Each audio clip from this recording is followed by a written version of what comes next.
All right, everybody. Episode number 48 of the Roses and Rhetoric podcast. I'm your host, Jimmy Hackett. Joining me, as always, my charming co-host, Joseph Stanford. And with my charming co-host, Joseph Stanford, another charming person as well. You can go ahead Jeannie. and say your name. Jeannie, joining us from her own show. Jeannie, what's the name of your show real quick so we get out to the audience? G&T podcast. Give it a listen. And it's a good show. Give them a watch. Today's episode following a kind of a different format than what we normally do. As viewers of the show know, Joe has been traveling through Europe for the past few weeks. And I would say, Joe, by and large, you've had fun times, good adventures, all that good stuff during your travels. However, this last week or so ago, not so much. I will warn the viewers, today's episode definitely will be more adult themed than previous episodes. It basically involves, club mischief of, various sorts. And we wanted to have or do this episode today to kind of raise awareness about this, because as we'll get to later on, this is not necessarily a rare thing. So I'm going to leave it there. I'm going to pass it over to the two guests today, to Joe and Jeannie, to kind of share their story of what happened and kind of where things are now. So when you guys are ready, take it away. Thank you guys for doing this, for sharing this story, and hopefully raises good awareness about these issues. Yeah, like Jimmy said, this story can be kind of triggering. So, but it is common, unfortunately. So just want to give that warning before we say it. So I guess let's start kind of from the beginning of what happened. Me and Joe were out on a Friday or Saturday night. I don't remember which it was. I think it was Friday night. Friday night in Krakow, Poland. Yeah, and we started out having dinner. We had a really long day, so we had a pretty late dinner, I think around 10 o'clock. Then we went bowling, just a really chill, fun night. And then we went out dancing afterwards. And then we were leaving the dance club, and someone approached us and asked us if we wanted to go to another club. And I think they said that they would have free shots there, something along those lines. So we went to this other club. Well, we initially declined the offer. The first time it was made by this random dude that just approached us in the street. And then after a few more minutes, he came back and approached us again and with an even sweeter offer. And at that point we said, okay, well, we might as well just go check this out before we go home or whatever. Yeah. And it was just, I think 2 businesses down. So we were like, okay, let's do it. Mm-hmm. So we go in, then you go downstairs, and then we sit down. Yeah. Well, this guy leads us there. It's in this main square of Krakow, right next to this giant cathedral church.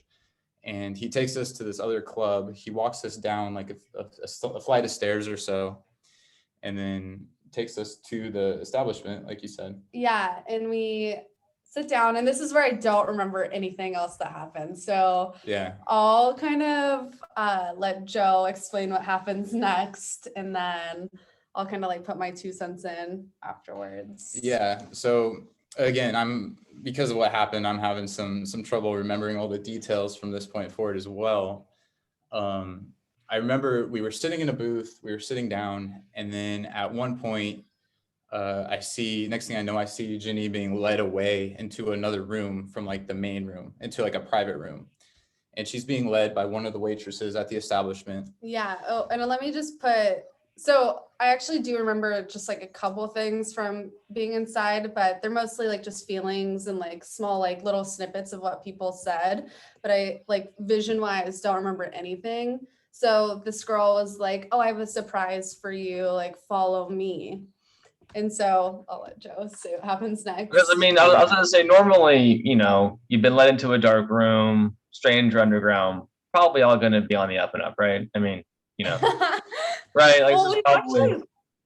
Well, yeah. People in Poland are really nice. We loved everyone we met there.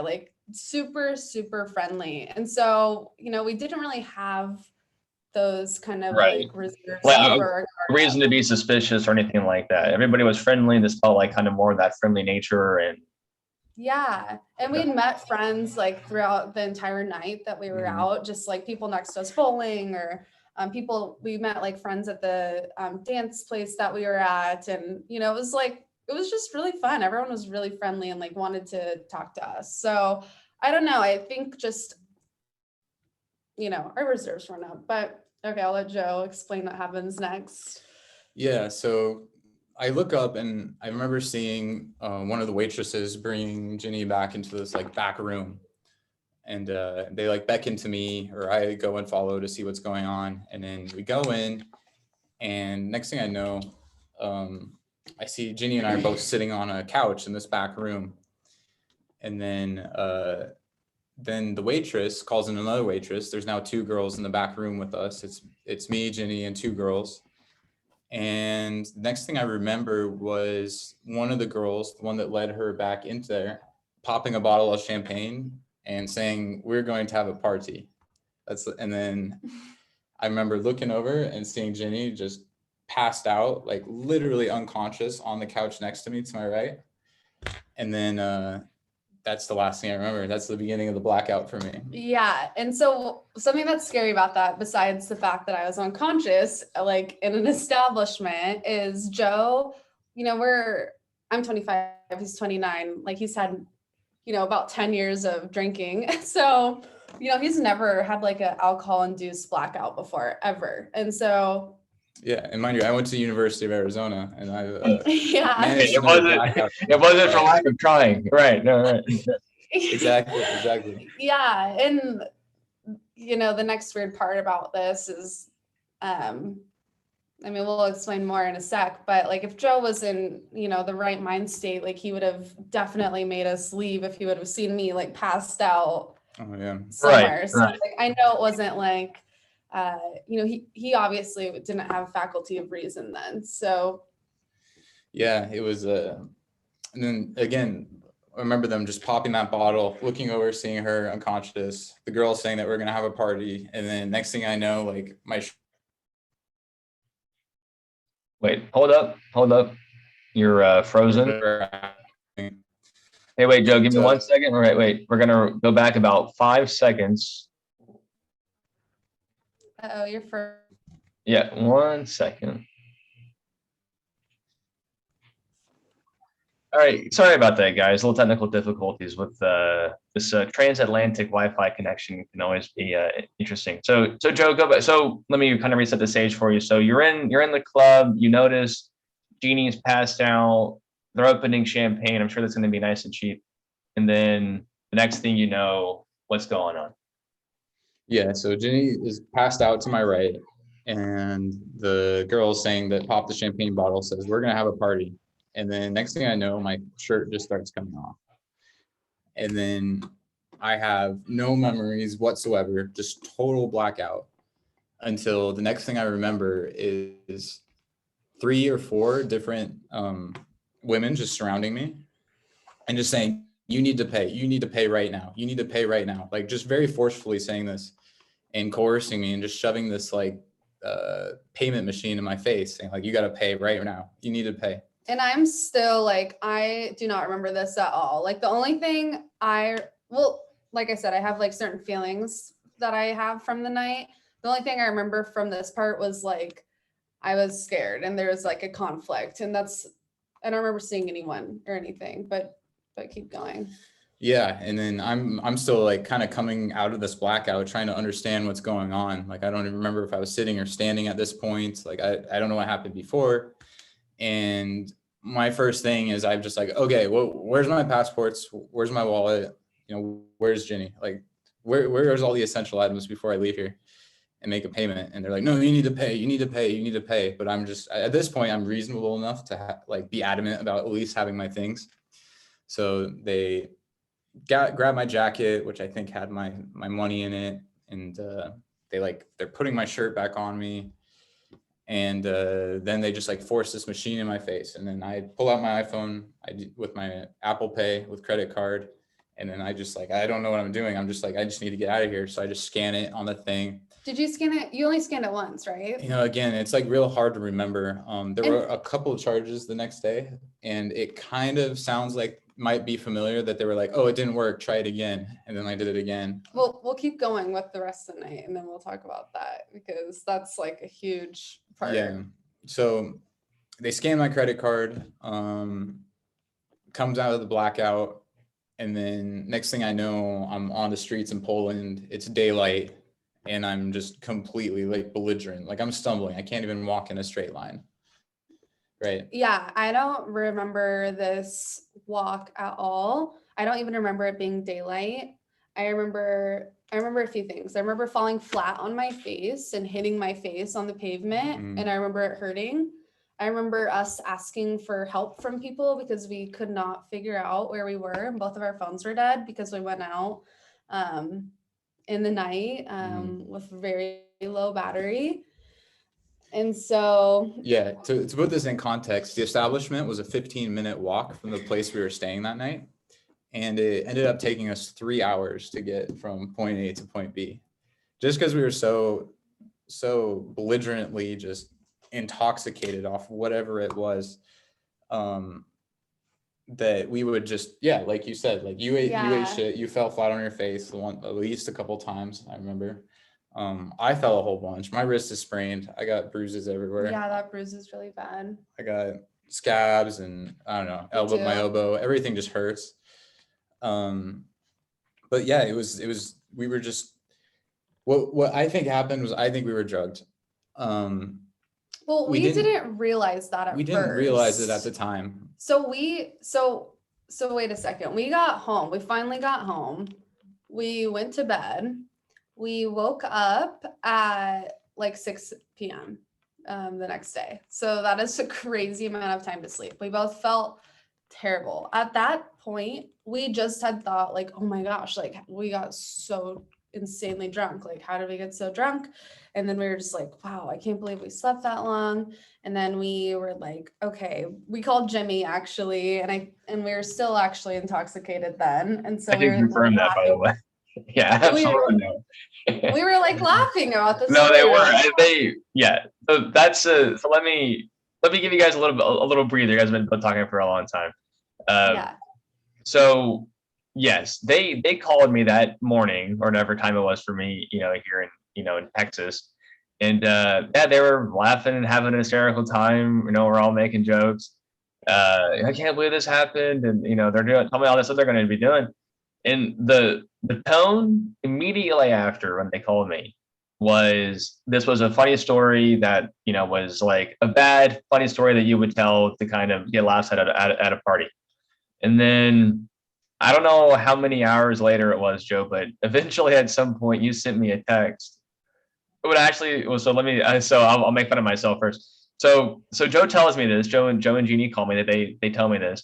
I send Joe a text in like a joking way, and I'm like, yeah, we'll have to do such and such, later on and everything. And I put in the emoji 3 popping champagne bottles because I thought this was like a funny story. Now, 4 or 5 hours later, Joe texts me and says like, hey, like we actually think like we were kind of taken advantage of last night. Like, and so now I feel like an asshole for joking about this on a text message. And in any event, kind of so that was that more, whenever you guys wake up, you're trying to put the pieces together. Let's kind of go to the part where you guys kind of have now a better sense of the night. And then I know you guys have done some things since then to try to get a better understanding of what happened that night. What do you guys want to talk about next? We didn't realize we had been drugged at first. It took us like a few hours. So we got up. Well, first thing I did when I woke up the next day was I looked at my credit card statement. Yes. So let's deal with that part first. So Joe, you wake up, you get out your Apple Pay, and what's going on with the credit card? I look at my credit card and I'm like, because I remember that's the first thing I remembered when I woke up somewhat coherent the next day was, oh, I wonder how much they charged me. Because that was like totally sketchy. They totally like forced me into running my card. We never ordered anything. We never asked for anything. They never explained what they were charging me for. Yeah. It was kind of like they were just holding me hostage until. What was like was it like party pack for X number? What was the? They didn't even say. It was like some weird like Polish sounding name, like nothing even like spelled right was the merchant. And there was one charge for like $1,000, and then there was a second charge for a little over $2,000. So at this point, we're up to like 3,000 total in charges. And I'm like, oh my gosh, like what's going on? So I'm like calling the credit card company. It's like, obviously it's like a different time zone. It's hard to like get through. And then, so I decided to call back later, and then we go out because we're hungry, and it's like 6 p.m., right? Like we haven't eaten or anything. So we go out to get some food, and Well, this is when we just feel weird. Yeah, that's when we felt really weird. And I was like, this does not feel like a hangover. Like, I feel like No. I took like some sort of drug or something like that. I didn't really know. And so then we kind of like looked it up, because obviously at that point we had realized we'd been scammed in some way. So I looked up clubs, Poland, like thousands of dollars charges.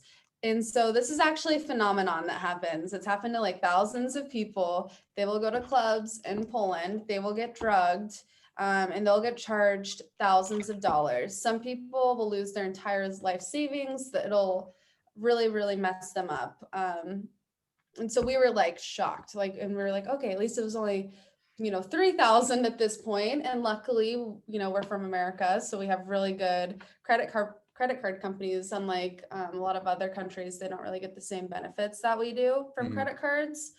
So they'll just often use debit. And if you use debit and you file a fraud claim, it's really hard for you to get it back. Yeah, so, it's like impossible. So we luckily, used the credit card. We were like, okay, we'll just file a fraud claim, it'll be fine.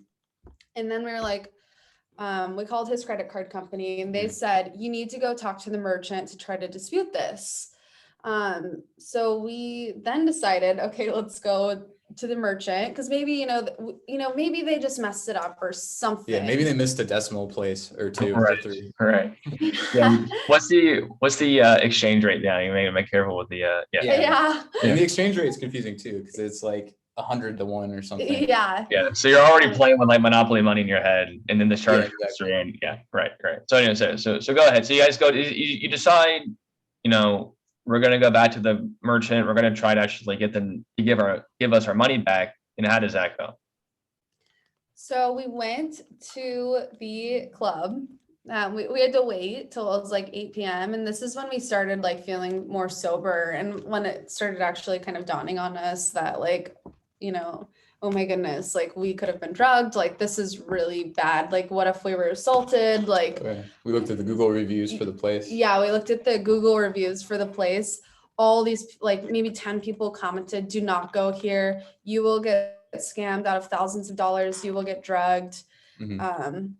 Like 1 star out of 5. Yeah. Everyone unanimous. This is why it's funny that Google, because I think Google makes you give at least 1 star. This is always like a funny thing. It's like, I know. Probably 0 stars would be more appropriate, but well, it was actually decent champagne. So like, it's like 1 star.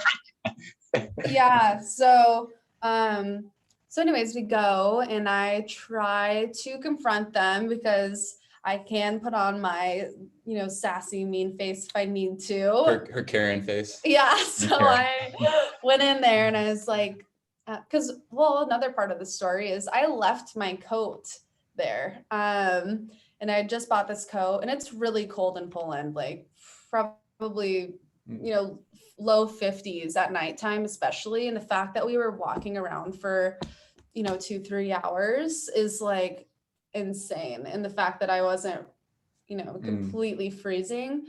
So anyways, we go back in there. We first started like, oh, we left our coat here last night. Yeah. And then I said, I confronted them. I was like, we think that you robbed us and drugged us. And they said, no, we didn't. Everything's on camera. And here's the menu. This is what you paid for. They pull out this menu. And first off, the menu's in euros. And which is interesting, because we're in Poland. They have the zloty in Poland. They don't use euros in Poland, really. So the fact that it was in euros is probably another sign that it, is a huge scam. And it said right there, like a bottle of champagne is $1,000. Oh. or $4,000. Like it was just totally a bogus I don't, menu. it was like, I think it was like $1 to $5,000. I don't remember exactly what it said, but it was on the menu, and they have this like, fake menu. And this girl that was saying this to me was so like smug and unkind. And we were just like, she was like prepared for like someone to come in and confront them, right? Like imagine being like, if someone accused you of like, hey, you drugged me and stole from me, your reaction would be like, what are you talking? Hers is like, nope, got a camera, got a menu, baby. Let's go. It's like, okay, you're really prepared for this confrontation. Because they've been doing this for like over 10 years now. And it's like the cops, like we'll get to when we talk to the cops about this. It's so right now, so let's, because I think I know more of the story because you guys have told me, but I want to make sure we're kind of, for the audience's sake, we're in somewhat linear fashion. So let's just finish just like the confrontation part. So you're at the club. They have all their evidence ready to confront you, which is, and normally Joe has me be the Karen. So, but like she turned me down so quick. I was like, I had nothing to say. Didn't stand a chance. I also just didn't, I didn't feel good either. So Joe kind of stepped in, tried to like, say, hey, maybe we can work something out. Like maybe, I would say maybe this is worth like maybe $500, maybe like 300. I don't know what you said, but you were like trying to, because it was still like up in the air whether we were drugged or not. Like granted, we read the reviews, we had that night where we stumbled home, we just didn't feel right. Well, we don't even remember stumbling home. Like, how do you stumble home for 2 hours? Like 3 hours. Her clothes were just trashed. Her pants were destroyed. Her shoes were destroyed. My brand new leather shoes. Like, and leather's pretty hard to ruin. If you own a pair of leather shoes. Yeah. The soles of my shoes, which are hard, were complete. There are holes in them. Yeah. Like, how do you get holes in shoe, like the sole of your shoe? So it was all that. And then once we were there and we were confronting the merchant, and I said to her, I was like, you drugged us. Like, we read your reviews, you drugged us. And then her reaction where she just kind of, she was like, yeah, it's on the menu, you paid for it, that was right here, $1,000. Yeah. Like she was just like so blasé about it. She's like, if you think that, you should talk to the police. Yeah. And then she says, I cannot help you. And then that was it. And that kind of solidified it for me. Like, oh yeah. Well, she also pointed at you. We got drugged. Because we were like, I was unconscious. Like, this is, like not okay. Like, how can you say it's fine? Right. She pointed at Joe, and she was like, he was acting normal, but like totally ignored the fact that I was unconscious. So, which is like super sketchy. So I mean, she could just tell she was lying about everything. It felt fishy. It did not feel good. And so at that point we were like, okay, like I'm pretty sure we had been drugged. And a side note, this whole conversation, she's like having a team meeting with all her waitresses. So there's like 5 or 6 like 20-something-year-old waitresses just watching this whole conversation.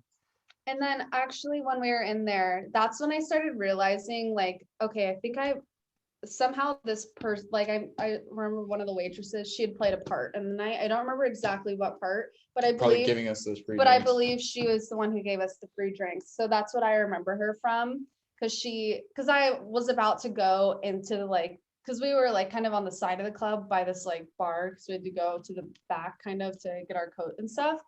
And talked with the manager. And so then I almost went into like the actual main club room and just like started yelling at everyone to get out. And it's a scam, because I like was so angry that this had happened to us. Yeah. And so I decided, and then the girl was like, she spoke really good English.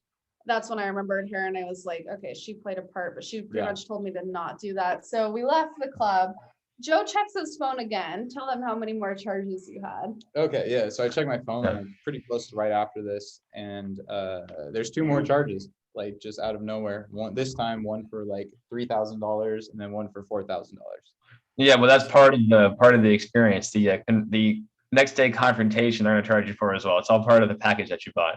So I don't know how that happens. They somehow ripped my credit card number from the night before. They just kept running these charges. So I mean, at that point, I just called. I didn't want to cancel my credit card unless I had to, because, well, I'm in Europe, and I'm just like, we know how hard it is to get new credit cards. Right. If anybody wants to know about Joe's other financial mission, come back to an earlier episode where we talk about Joe having his card put on hold or whatever it was. When I was exiled in Mykonos waiting for my credit card. You're exiled for one day. Anyways, no, I still didn't get it. I still didn't get my card. But it's fighting there for you. yeah, and then so I call my credit card right away and I cancel it. Yeah. And then we took her advice. She said, if we have a problem, go to the police. So we went right to the police station afterwards. And this is when it started dawning on me, because I was still intoxicated from earlier in the day. I was like, oh my gosh, like we had been, drugged, like that was all, like, and robbed, like that was all I was worried about. But then like as the whatever we were under the influence of like wore off of me, I started realizing like we assaulted, like this is actually terrifying. And yeah, like what would they do to us when we were like asleep? did they touch me? Like did they touch Joe? Like his shirt was off. Like that's really, really scary. And I mean, they probably used a date rape drug, right? So that's just the really terrifying thing. And that's why we also put a trigger warning on this, because this is unfortunately like a very common occurrence, which is why we want to talk about it. But so anyways, we went to the police officers station, and they told us you need an interpreter and go to this other police station. So then we had to go across town, go to this different police station. Yeah. We find an interpreter on the street, because the first police station said we could do that. Yeah. So we asked this like random passerby. She was just like a sweet girl. She helped interpret for us, which is great. And then they told us we needed an official interpreter with us, and that we couldn't take us or do a statement. Yeah. So, and the official interpreter couldn't be there for 2 days. And this was Saturday. So this was Saturday night. We were planning on leaving the next day, but they said that they need the official interpreter. She wouldn't be there till 1 p.m. on Monday. Yeah. So we were like, okay, like we need to file this. Like, this is not okay. We cannot let this happen. So I think we just went to bed that night pretty much after that. Joe didn't eat all day because like our anxiety was just so bad. We just didn't feel right. I didn't feel right for like several days after that. Probably like 3 days. So it's sickening really, the whole situation. So finally we went to bed that night. We woke up, we still felt just terrible, not right, really, really dehydrated. We called the embassy at that point because we were like, we need help. And we felt like the cops weren't really just doing anything. It's crazy. How can you not take a statement on the weekend? And and as we were telling them, I'm sorry. Yeah, there's no crime over on the weekend in Poland. We just do the purge. There's no translators. So how insane is that policy? Well, as we're telling them what happened to us, they're like, where was it? And then we tell them the name of the establishment, and they're like, oh, okay, yeah, makes sense. And it's like, well, this happens before? And they're like, oh yeah, it happens all the time. And it's like, what, and you don't do anything about it? Like, no. It keeps going. Yeah, dude, you can't do anything about it. It's like double jeopardy, right? I'm sorry. Yeah, and it probably happens on the weekend, and then people leave like Sunday, and then they don't get to file a police report, which is insane. And if you're, they also don't do police reports by phone, so you have to go in. So if you're not there, this sounds like a Kafka novel. I mean, what is this? What are these archaic, no over the phone, official translator? This is insane. Like, it's hard to tell if it's just incompetence or corruption, because I think they would look the same at this point. Because we spent, I don't know how many hours trying to file a police report, and they just wouldn't do it. And we actually had to stay an extra couple of days. We stayed like 3 more days. Yeah, we'd extend our trip to do this police report on Monday. And it still took our entire Monday. It took 5 hours. It took 5 hours. So Sunday was just a bad day. We felt terrible. Like we called our family and told our family. We're kind of just breaking the news to everyone just because it was like really traumatic. And like, I mean, luckily health wise, like I think we're fine. We're still, maybe. I mean, we still have each other, and like, we still get to talk to our families, and, we get to walk around. And so we have all our vital organs, which is maybe. Yeah. Hopefully Joe still has his credit score. Oh, jeez.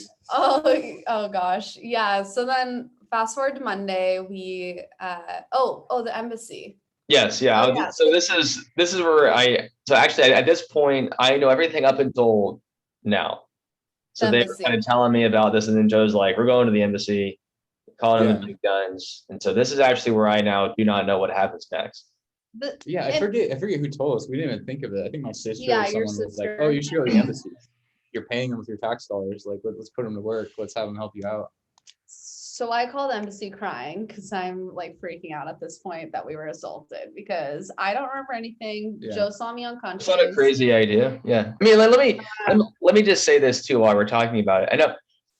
Were you drugged? Were you not drugged? In my mind, it's like it doesn't really matter because even if they just use alcohol, their behavior is still just as unacceptable.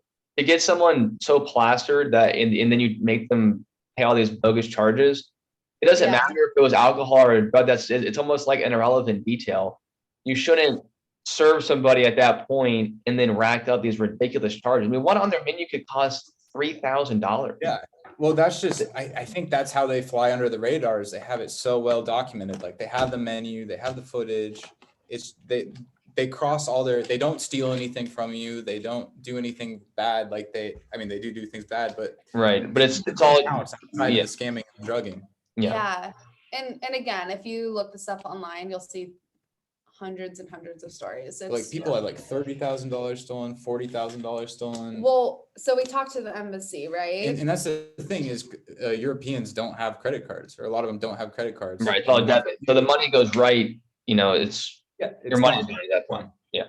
There's no chance of getting it back. Like I think we're lucky that we're gonna get our money back, but for most people, that's just not the case. I mean, if you're like a French person here or like the British, apparently those are like the highest victims of this. Yeah. And what I think happened is because we were like on the street outside of the club talking is I think we may have been, I don't know if we were targeted maybe in the club that we were in before, like the dance club, or if we were targeted on the street. But I think because we were English speaking and so when we hear like a European accent, you're like, oh, I don't know where they're from, but they sound like they're European. Yeah. So when Europeans hear an English accent, they don't know if you're from the UK, they don't know if you're from America, they don't know if you're Australian, they just have no idea. Yeah, they have no idea. It's funny actually. So I think what happened is they probably thought we were probably British. And also because when we confronted them, we were like, yeah, we're gonna dispute the charges and we will get the money back. Yeah, it's like and I'm not worried about getting money back. Like we have an American credit card. Like that's not gonna be a big deal. Like, yeah, and I think she was a little rattled by that because we were she didn't like that. She's like, yeah, all that work, all that champagne. I know, right? All that GHB, all those roofies gone to waste. Scary. So let's go back to the embassy. So you guys go to the embassy and what goes on from there? We'll call the embassy. Call the embassy. Okay. Like, come tomorrow. Bring a translator. No, I'm kidding. No. Luckily, they spoke English. So we went to the embassy. They were really helpful, and they told us that like 2 months prior, a French guy went to the exact same place that we were at, lost $30,000. And they $30,000. Yeah, 30 grand. And yeah, it's crazy. So and apparently they've been working over there to kind of figure out this legislation, and they've brought it up with the travel board there because there's like a lot of tourists that come to Krakow specifically because it's just a touristy town. And it's a big part of their economy. And the Krakow police are just like, well, it's legal. But it's like, no, it's not. How is this legal? They're literally getting people so intoxicated with, I think, drugs, honestly. But like Jimmy said, regardless of what it is, so intoxicated.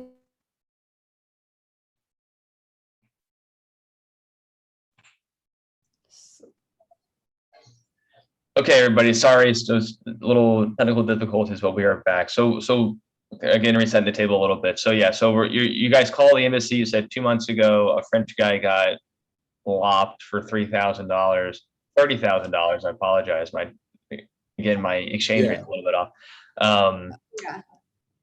Go from there. We found this out on Monday. Yeah, we found that out on Monday. Right. Yeah. Right. So. Okay, so take it from there. So actually, what you guys were talking about too was they're trying to get something with the travel board figured out. They're trying to put something in place to protect the tourists better. How did the rest of the conversation go with the embassy? So there is on like the US, like there's on Trip Advisory Board or whatever. Like the travel advisory. Yeah, one of the line items does say to avoid, like, to be careful, like watching yourself at clubs in Krakow. For money Granted, scams. it's probably like number 26 on the list that no one ever looks at. Like I Right. didn't know this thing. And it's like, okay, like why do we have to do this? Like, why can't we just stop the problem at the root? But Yeah. again, it's hard to say. But what the embassy did was they heard us out, like they empathized with us. They like actually helped call the police station, set up an appointment with the interpreter for that day. They started a case for us too. And yeah, it's just difficult to communicate with the police because like they're not the greatest at English. Yeah, and apparently the EU has really strong privacy laws, so they can't call them and like do it for us essentially. So Yeah. they said, go to the police station, the interpreter's there, they'll interview you.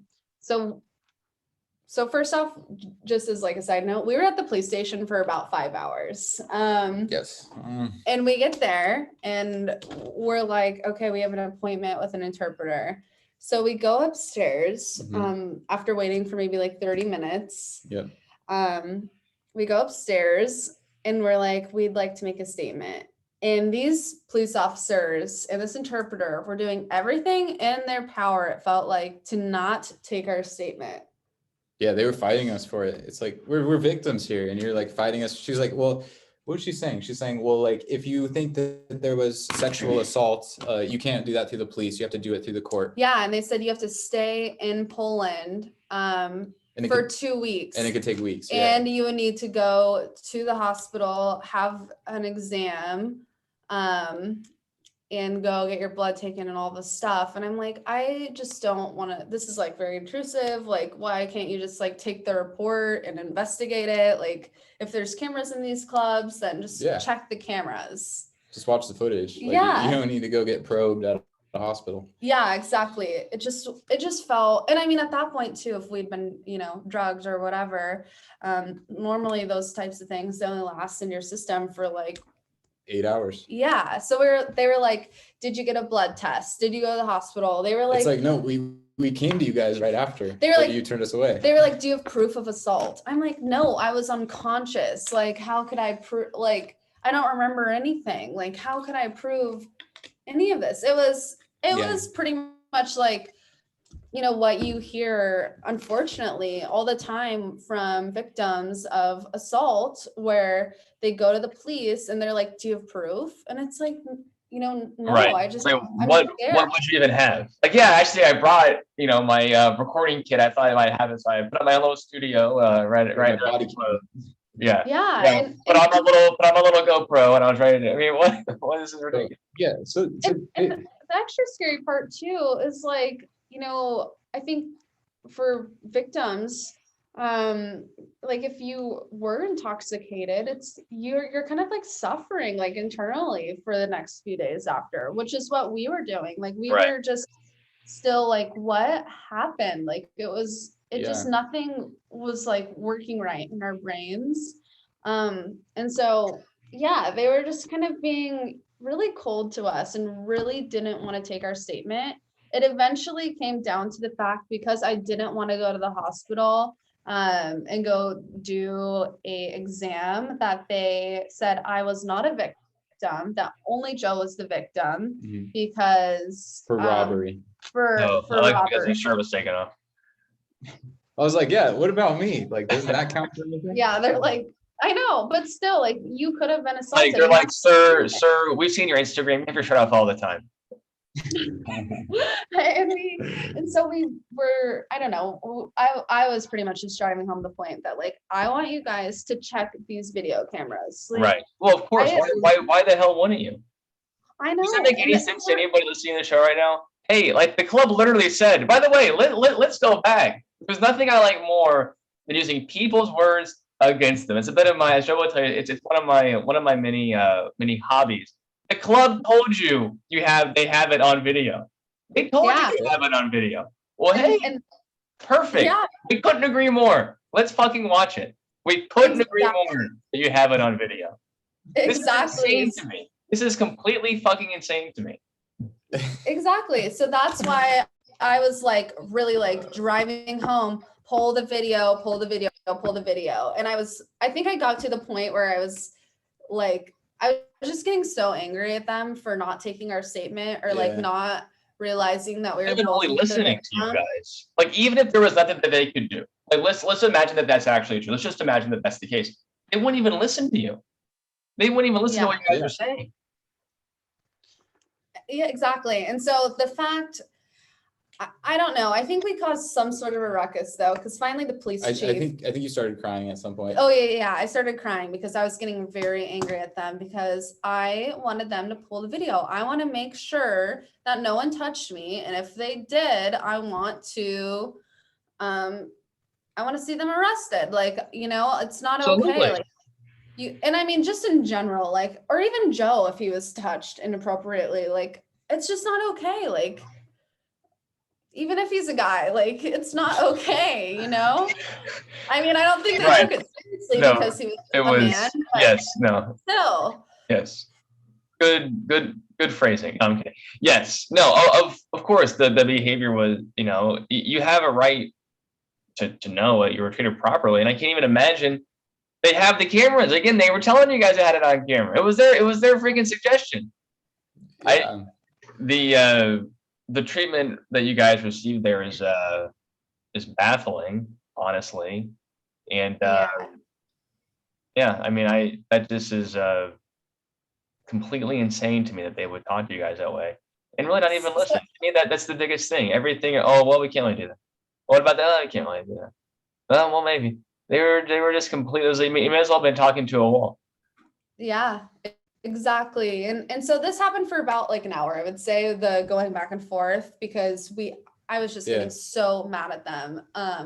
Let me just not even say this real quick, and not quite the same thing, but I have a friend who works in like customer service, and it kind of applies to this story here because they're saying like the one surefire way to make sure that you get what you want, never hang up the phone and never leave.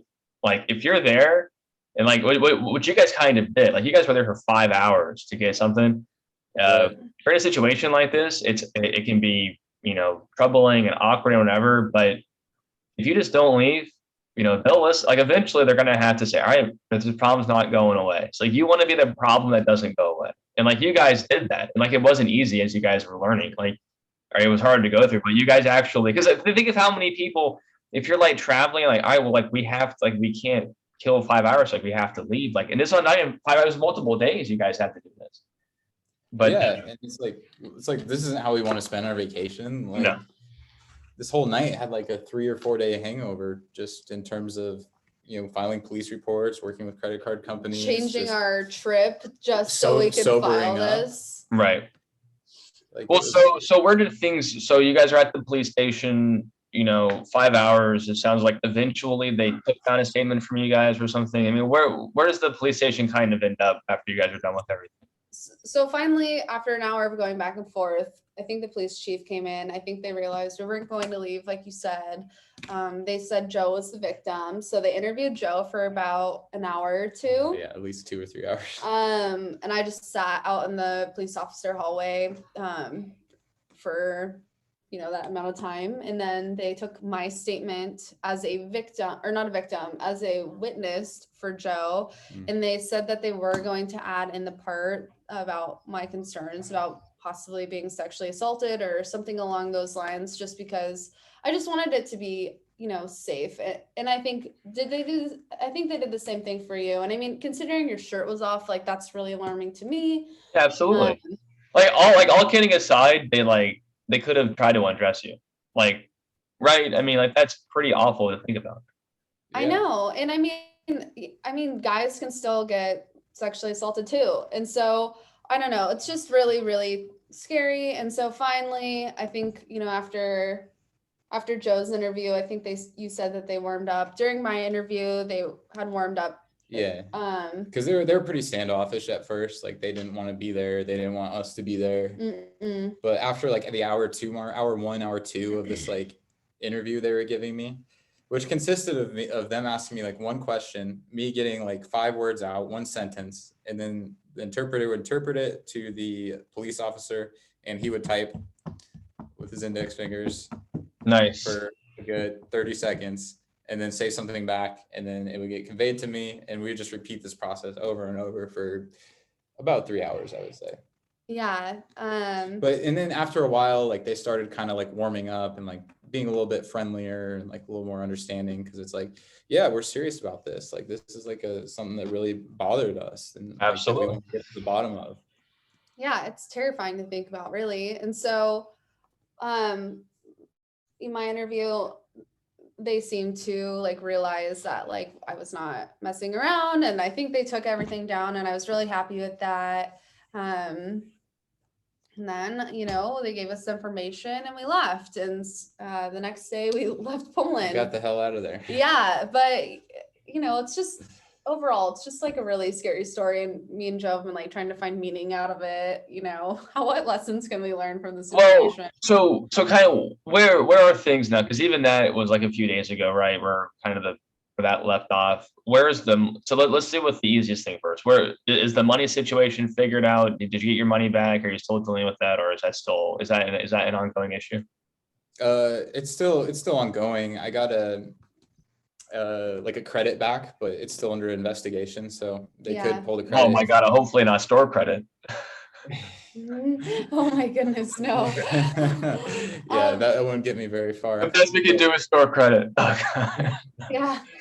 So it's still getting investigated, but We'll have to fax in the paperwork. Yeah, we have paperwork of us filing the police report at least. So if they ask for more information, we can provide that. Yeah, we're gonna send the reviews too, just because the Google reviews. Yeah, they're so bad. I mean, you can just Google this, and it's like all over the internet. Let me ask you this too. Do you guys have like a case number from the embassy to follow up on? No, but I made a contact with someone, so he's kind of like our go-to. Okay. And I am glad that the embassy did get involved. I mean, to the extent that they did, which isn't as much as I would have loved, but I felt like they did care. They at least listened to us, which was more than anyone else did. Right. Yeah. And I don't know. I just trying to find meaning from the situation, learn whatever lessons there are. Yeah. Definitely a lot less trustworthy of people now. Yeah. And I mean, no matter how nice they seem or how attractive they are or whatever. Yeah. Well, we left and Joe was like, "Oh, those girls are so cute. I can't believe that they're in on this." Yeah, because it's like everyone in that entire establishment is complicit on this. Like they all know what's going on. They all are, aides in this crime that's going on. Yeah. And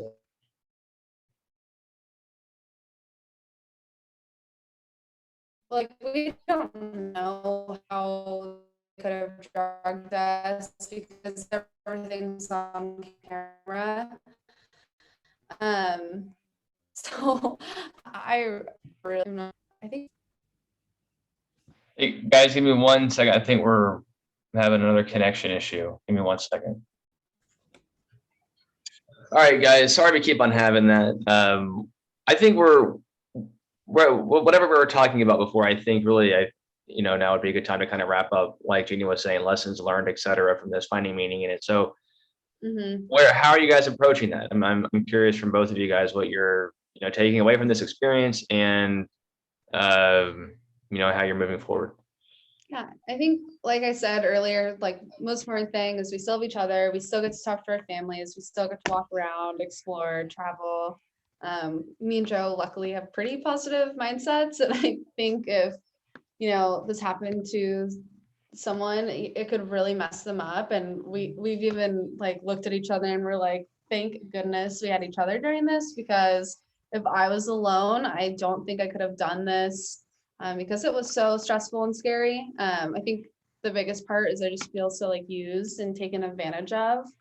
But I think there's things to be thankful about. And I don't know, what lessons have you learned, do you think? Well, I mean, just that you need to be careful, like who you trust. Yeah. Like, don't give anyone your trust that easily. Like, I always imagined that if I were to get drugged, or when people get drugged, it's usually from like shady individuals in Yeah. a situation. I wasn't anticipating the actual establishment or the actual merchant to drug me. Like, Yeah. I thought that didn't happen in first world countries. Yeah, your parents always say too, like you can't trust anyone. The only people you can trust are like is your family and your friends, and you like hear all those Right. things from your parents, and you're kind of like, oh, whatever, like mom. But really, like there's a lot of truth into that, and I think that's a important lesson. Unfortunately, Yeah. Or if you are drinking at places, like probably not a bad idea to look up the Google reviews beforehand. Yeah, I mean, I think all of that makes sense. Joe, Jeannie, if people had more questions about this or other things, would you be okay with them sending you guys a private message or something on Twitter or something like that? Would that be something you guys are open yeah, to, or? Instagram. Twitter, Instagram, I don't have Twitter. rosesandrhetoric@gmail.com. Any of those work? Yeah, I mean, there's definitely some more details here, and there if anybody. Oh, just lost them. Let me see if I can get them back. I'm gonna try to. If not, we're gonna close it. I think we're at a good point doing anyways. But give me 1 second, guys. All right. What would it be without one more drop? No. Okay. I think that would be, if you guys jump in, that would be great. If you're listening to this, you have a story that you want to share, or just you want more information, or more kind of insight from either of these two, reach out to them. I'm sure they'd be happy to talk to you about it. Yeah, I will say I'm glad that you two are safe. I definitely consider both you guys to be good friends. Joe's probably one of my best friends. It's a scary thing to hear this happen to somebody that you're close to. And so I share the same takeaways. I'm glad that you're both okay.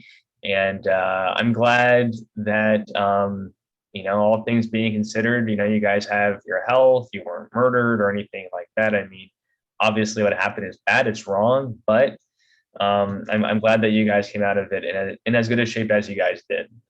Definitely a scary call to get, or a text, whatever it was, from your friend saying that they thought this had happened to them. That's not a good place to be. So I'm glad you guys are okay, and I hope things continue to work out. I hope that you at least get all of your money back, and I just dropped them again, of course. As I was being sentimental, what would you expect? Okay, we're going to try real quick to get them back for just the closing out. Oh, and they're back. Okay, let's stop while we're ahead. Jeannie, real quick, give out whatever content information you want to give, or your show for people to find you. Yeah, you can follow me at Jenny Kitties, and follow my podcast, G&T Podcast. And I'll very good, and I will sign off for myself and for Joseph Stanford. Thank you guys for joining us again. Not a typical show for us, but an important show nonetheless. But thank you all for joining us, and we'll talk to you guys next time. I'm Jimmy Hackett signing off for Joseph Stanford, saying ciao.